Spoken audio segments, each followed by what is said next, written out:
सत श्री अकाल, नमस्कार हमारे सभी किसान भाइयों को। मैं शमशेर सिंह विरक आप सभी का फिर से स्वागत करता हूं फार्मिंग ज्ञान चैनल में। किसान भाइयों, आज मैं इस वीडियो में आप लोगों को बताने वाला हूं जो गेहूं की उपज यानी पैदावार जो है वो 27 या 28 कुंटल प्रति एकड़ हमारे किसान भाइयों की कैसे निकलती है। तो इस बारे में मैं आप लोगों को पूरी जानकारी इस वीडियो में दूँगा, तो आप लोग इस वीडियो को बिना भगाए हुए देखिएगा पूरा वीडियो। जो किसान भाई हमारे चैनल पर पहली बार आए हैं तो चैनल को ज़रूर सब्सक्राइब करके और पास वाली घंटी को भी दबाएं। तो किसान भाई इस समय जो पूछ रहे हैं कि गेहूं की उपज बढ़ाने के लिए इस समय क्या क्या करना चाहिए, क्या प्रयोग करना चाहिए, तो आप लोगों को मैं इस वीडियो में बताऊंगा इस स्टेज में क्या डाला जाए कि गेहूं की उपज बढ़े। गेहूं की अलग अलग वैरायटियां होने के हिसाब से किसान भाइयों, जब गेहूं 7 से 8 पत्ते बना लेती है तब उसे हम आगे गेहूं स्टेम इगुलेशन स्टेज में बढ़ती जाती है। जब तना ऊपर की ओर बढ़ना शुरू हो जाता है, जो किसान भाई गेहूं के कद के प्रति चिंतित होते हैं कि गेहूं की हाइट नहीं बढ़ी है, आप लोगों को कह दूं कि आपकी गेहूं स्टेम इगुलेशन स्टेज में ना गई हो। जैसे कि गेहूं स्टेम इगुलेशन में शुरू गेहूं जैसे ही जाएगी आपकी, वैसे ही गेहूं की हाइट शुरू हो जाता है बढ़ना। इसके पीछे किसान भाइयों को चिंता करने की बात नहीं है। जैसे ही गेहूं स्टेम इगुलेशन स्टेज शुरू होती है, नाड़ में एक छोटा 1 सेंटीमीटर की बाल बनना शुरू हो जाती है नाड़ के अंदर। तो उस समय हम लोग बूस्ट स्टेज की शुरुआत होती है गेहूं की, तब होती है जब फूल बूस्ट स्टेज तब आती है जब झंडे पत्ते में बाल लपेटा हुआ दिखता है। जो झंडा पत्ता एक अपना निकलता है सबसे ऊपर, उसमें बाल लपेटा, जब बालियां बाहर निकल आती हैं तब हम उसे हैंडिंग स्टेज कहते हैं। हैंडिंग स्टेज कहते हैं जब बालियां निकल आईं, तो जैसे कि कह देते हैं किसान भाइयों की बालियां निकल आई हैं।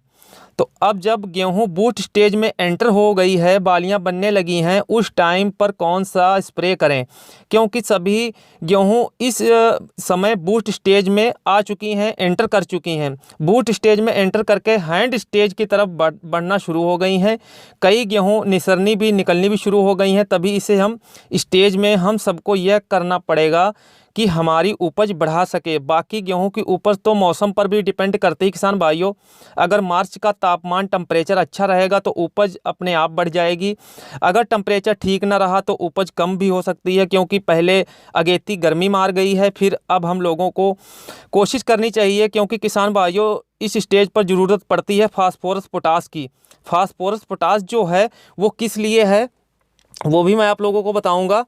क्या महत्व है उसका। जो दाना बनता है हमारा, दाना बनाने और छिलका बनाने का, जो मुख्य दाने का ढांचा तैयार करना। दूसरी बात आती है पोटास की।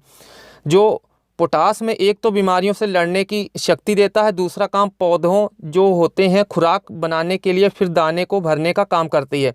पौधों में खुराक बनाना, दाने में दाना भरना, चमक बनाना। तभी फिर एक आता है NPK, जिसको हम बोलते हैं 00-52-34। हम वीडियो में भी डाल चुके हैं ऑलरेडी। आप लोग इसका भी स्प्रे कर सकते हैं, वो वीडियो भी आप देख सकते हैं आई बटन में जाके।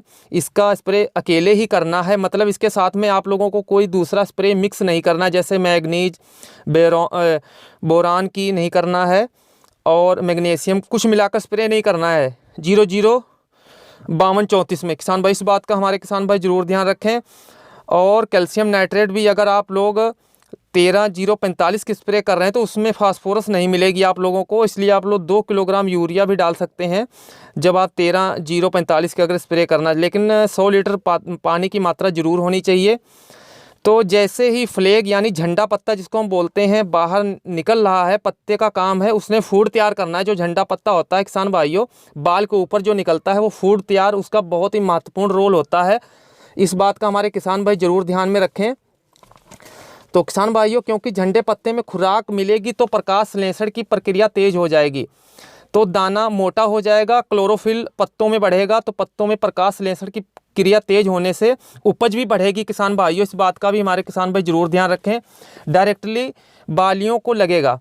जो झंडा पत्ता होता है, जितना ज़्यादा प्रकाश संश्लेषण झंडा पत्ता करेगा उतना ही ज़्यादा प्रकाश गेहूं का झाड़ जो है उपज भी बढ़ेगा। इसके करके आप लोग अगर स्प्रे में यूरिया देते हो तो उसमें उपज पूरी बढ़ने की संभावना होती है किसान भाइयों। कुछ किसान भाई इस स्टेज पर टॉप ड्रेसिंग में भी यूरिया डालते हैं, वह भी काम करता है, ऐसी बात नहीं, कामयाब तरीका है। आधी बोरी तक आप लोग यूरिया प्रति एकड़ से टॉप ड्रेसिंग भी कर सकते हैं प्रति एकड़। तो किसान भाइयों, जो आप मैग्नीज सल्फेट मैंने बताया है प्रकाश संश्लेषण के दौरान एंजाइम के लिए, क्रिया के लिए बहुत ही ज़रूरी होता है। गेहूं एक ऐसी फसल है जिसमें 2 बार मैग्नीज की भी कमी आती है। पहली तो हम जब सिंचाई करते हैं, पहली सिंचाई उस समय आती है जब गेहूं ग्रोथ करती है। दूसरी कमी तब आती है मैग्नीज की, गेहूं की बालियां निकलने का टाइम आती है, जब बालियां का निकलने का टाइम होता है किसान भाइयों। तो किसान भाइयों, आप लोगों को मैंने गेहूँ के बारे में कुछ महत्वपूर्ण जानकारी दी है। तो किसान भाइयों, इस वीडियो को आप लोगों को अच्छा लगा होगा। अगर अच्छा लगा हो मेरी जानकारी तो लाइक ज़रूर कीजिएगा इसको, और किसानों के हित में शेयर ज़रूर कीजिएगा। तो मैंने आप लोगों को बताया गेहूं की जो स्टेज होती हैं उसमें हम किसान भाइयों को सबको ख्याल रखना है।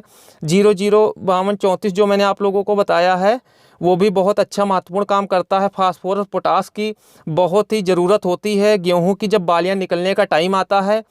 और जब आप 005234 की स्प्रे करें तो उसमें किसी चीज़ का स्प्रे मिलाए ना, अकेली स्प्रे करें। अगर किसान भाइयों बालियाँ निकलने के टाइम आप आधी बोरी यूरिया का टॉप ड्रेसिंग भी करते हैं, वो भी लाभदायक होता है। तो आज के लिए इतना था किसान भाइयों। अगली नई जानकारी के साथ फिर हम मिलते हैं इसी चैनल पे अगले वीडियो के साथ। तब तक के लिए आप सबसे मैं धन्यवाद चाहता हूँ, और चैनल को ज़रूर सब्सक्राइब करें अगर आप पहली बार हमारे चैनल पर आए हैं तो।